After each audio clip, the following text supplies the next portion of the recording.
Buen día, mi nombre es Julie Paola González. Les venimos a presentar la actividad del eje número 3 de ética profesional, minería y megaproyectos que invaden el corazón del mundo. Nuestro grupo está conformado por Brian David Latorre y mi persona, Julie Paola González. Introducción. Primero, nuestro equipo de trabajo.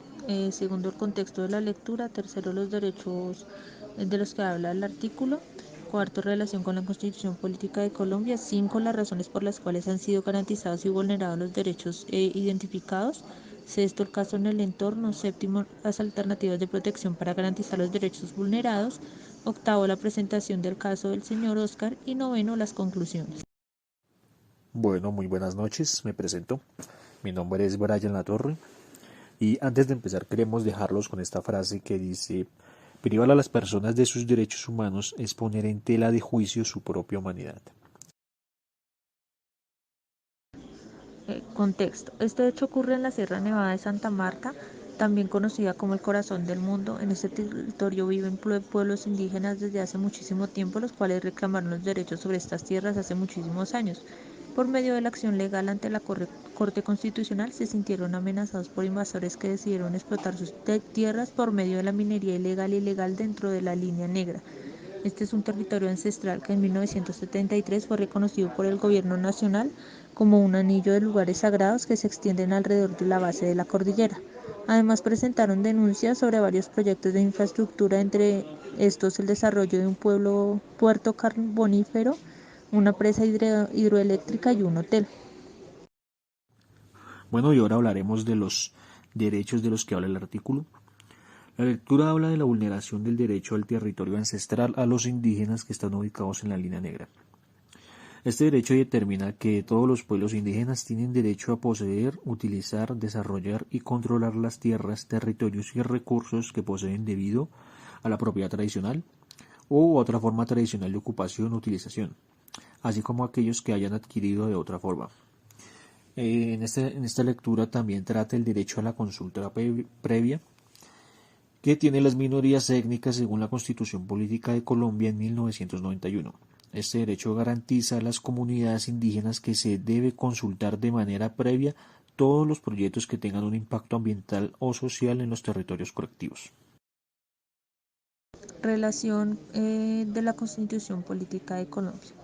En la Constitución de Colombia de 1991 se declara el derecho a la consulta previa en proyectos que tengan un impacto ambiental o social en los territorios colectivos que pertenecen a las minorías étnicas.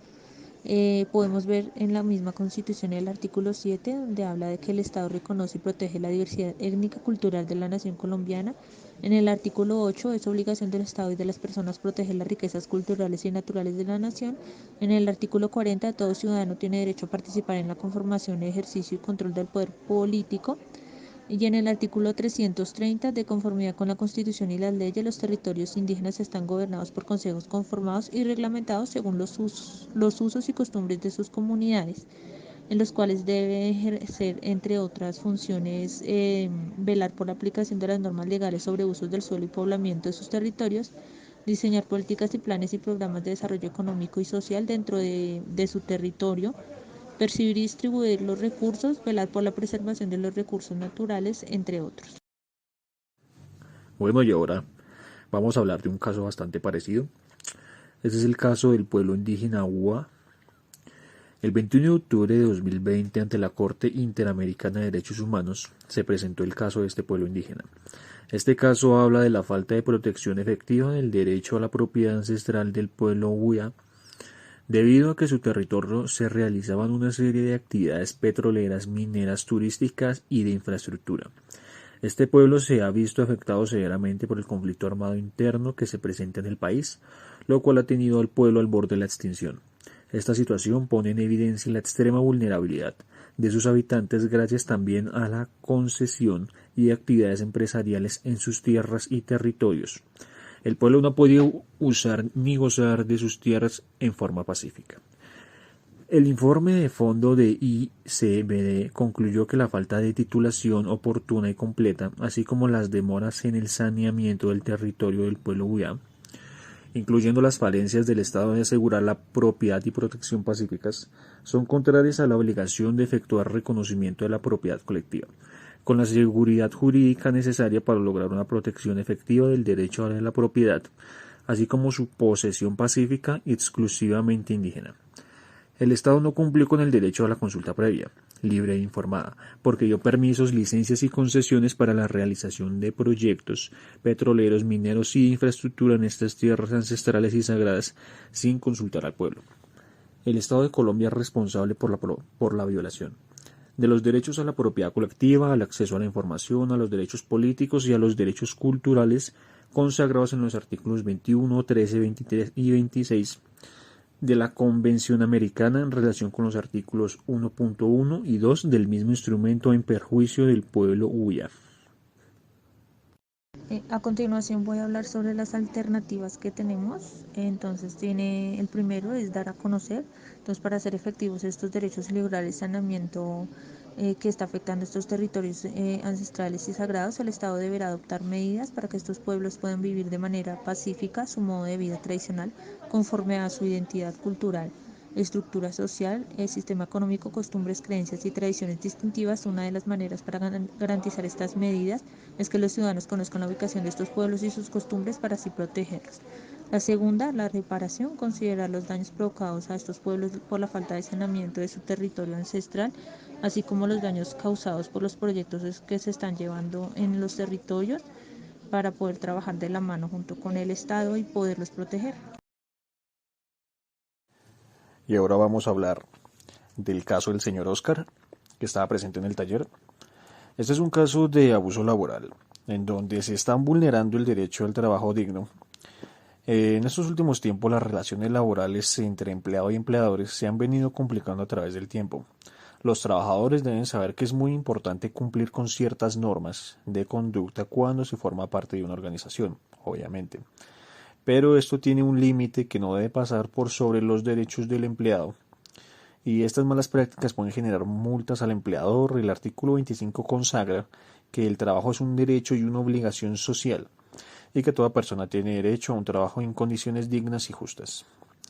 Este derecho se está viendo vulnerado debido a que lo despidieron por no cumplir las condiciones que sus jefes le estaban dando al pie de la letra, sin importar que le estaban vulnerando su derecho a descansar. Pensamos que sí, la alternativa del señor Oscar es demandar a la empresa ante el Ministerio de Trabajo, obviamente con una asesoría y un abogado. En el entorno donde laboró no se vulnera ninguno de los derechos. Ellos cumplen todo bajo el Código Sustantivo del Trabajo porque recalcan que si sus empleados están bien, tendrán mejores clientes y aumentarán las ventas. Si se cuidan a los empleados, se cuidarán a sus clientes. En las conclusiones tenemos que trabajar de manera urgente para entender que la ética para la búsqueda de una sociedad democrática debe estar conectada con los derechos humanos. Los derechos humanos poseen una historia y han sido construidos y reconstruidos a través del tiempo por la acción y relación humana. La ética en el territorio de la modernidad fue librada de las relaciones humanas. Los derechos humanos tienen un fundamento ético que sirven como en base a la teoría y con un punto de práctica en los derechos fundamentales. El cuestionamiento ético es inherente al actor humano. Entonces, estos resultados deben ser cotidianos para poderse enfrentar a situaciones que requieren de la toma de decisiones para el orden individual y social. Las organizaciones públicas tienen la responsabilidad de brindar las herramientas para poder actuar sobre las normas de la ética. En la práctica, muchos de los países han adoptado leyes, códigos e instrumentos legales que regulan el actuar ético de los ciudadanos, y esto ha permitido crear instituciones, oficinas, comités y diferentes tipos de organizaciones para enfrentar la lucha y poder salvaguardar los derechos humanos. Bueno, ya como último, no quedándonos más, aquí presentamos las referencias en las cuales nos basamos para realizar este trabajo. Muchísimas gracias a todos.